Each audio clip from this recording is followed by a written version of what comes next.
Hey traders, Jason here with Day Trading Fearless. Welcome back to my channel. If you're new, welcome. Make sure you guys hit the like button and subscribe. And in this video, we're going to go over how to find divergence, okay? This works on any type of charts. It doesn't matter if it's crypto or stocks or futures, anything like that. But we're going to do this on the S&P Emini futures, right? So the first thing to do is kind of figure out what time frame. Are you a scalper? Are you a short-term, longer-term trader, day trader, things like that, right? For me, I'm a scalper, so I'll use a 1-minute chart, right? And what I'll do is I'll show you a potential divergence, kind of the way I look at for them.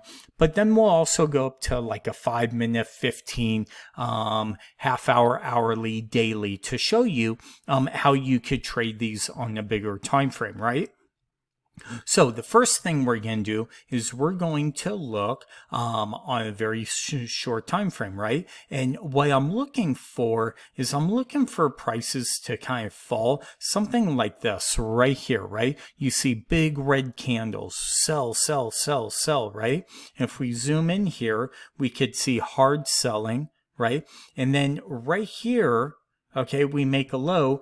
But then what happens is look at this low, right? Because we're kind of in the waterfall, 1, 2, 3, 4. This candle opened, probably went lower, but we could see a divergence right here, right? As prices all the way down here, right? Everything's working the way it should. But then we see this nice reversal candle, a bullish engulfment after hard selling. And so what we want to do is maybe just break and take the high up here, or if you want, wait for the pullback, right? It breaks higher, next candle, it opens, it pulls back, look for a better entry, because look at this fast stochastic, right? You're able to see, hey, okay, as we made that low, this was actually pointing higher, not going lower, right? So that was a telltale, knowing, hey, you know you could take a chance right here and your stop would go right below the low.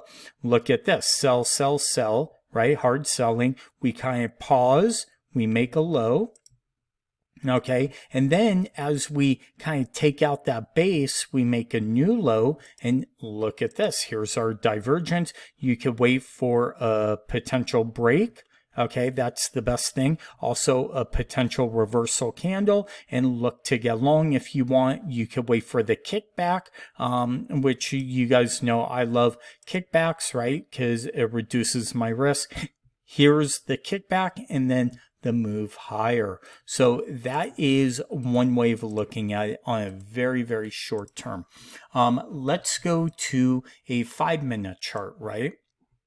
On a 5-minute chart, it's a little different, but look at this, right? We see price, big bullish activity, right? We see a new high, we see the pullback, and then we see a higher high. But as we're making this higher high, look at the fast stochastic, right? And for this video, we're just going to use fast stochastic. It doesn't matter. If you want, you can use a RSI on bigger time frames, anything 5 minutes or above, but we will use just fast stochastics, right? And then the best way for your entry is just follow the reverse waterfall. When price breaks below, you can either go short there, put your stop up here, or you could sit there and maybe wait for a kickback. But in this instance, it really never kicked back all the way up here where I would be looking body, right? So sometimes the safer bet is just enter there. Yes, you have more risk, but you're also on a bigger time frame, so you'll get different moves. So that's how to do it on a 5-minute. Now let's go to a 15-minute, right? And as you could see, let's go somewhere like this, right? Look at this. Even we make a high here, pull back. We see this new high right here. But look at, as we're making this new high, look at how far down the stochastic is, right? And the same exact thing. If we break out, if we're here, right?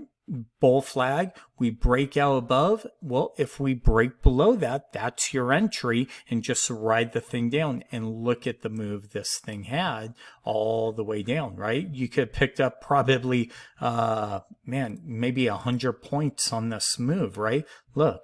It came all the way down to 43.75 from 45.88. That's almost a 200-point move, and all you would have had to do was just kind of understand and say, hey, I'm going to enter here at 45.70, we'll say, and your stop was at 90, right? About 20 points worth of risk to collect 200. Not a bad move, right? And you just used the previous high as your exit. So let's look at, I said 30, but let's just go to an hour, right? Same exact thing. Wait for us to make lows, right? Sell hard selling, nothing to the left, right?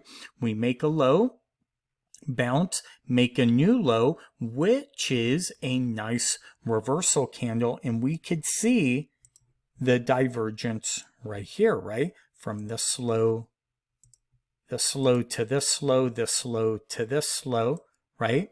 And if we zoom out, we could really see that divergence. And so, and here was our kickback, right? So you could have entered on that kickback, or just, hey, if it breaks above on the hourly chart, let me get long and look at the move you had on here, right? Literally rallied from 4,100 all the way up to about 4,600. Not a bad move based off that divergence. Now, yes, there was a lot of kind of shake and bake in there, right? Big move up, big move down, but again, you're probably not looking for these massive moves. They don't happen very often. Yes, I'm cherry picking them, but I'm just trying to show you how if you're kind of committed to one side or the other, you could make some really good money. And then the same thing kind of with on the daily chart. Look at this divergence, right? On the daily. And let's get rid of some of these lines and look at this divergence, right? Yes, the world looked horrible during this time, but if you just read the divergence on the charts and just kind of was patient, go, hey, I understand what's going on, turn off all the news, look at the move you got, right? First you had this move, then the pullback, okay, but we never took out that low because of the divergence. So hopefully that helps, guys. Leave a comment, any questions, anything like that down below in the comments. But as always, thank you for watching, and we'll talk to you soon.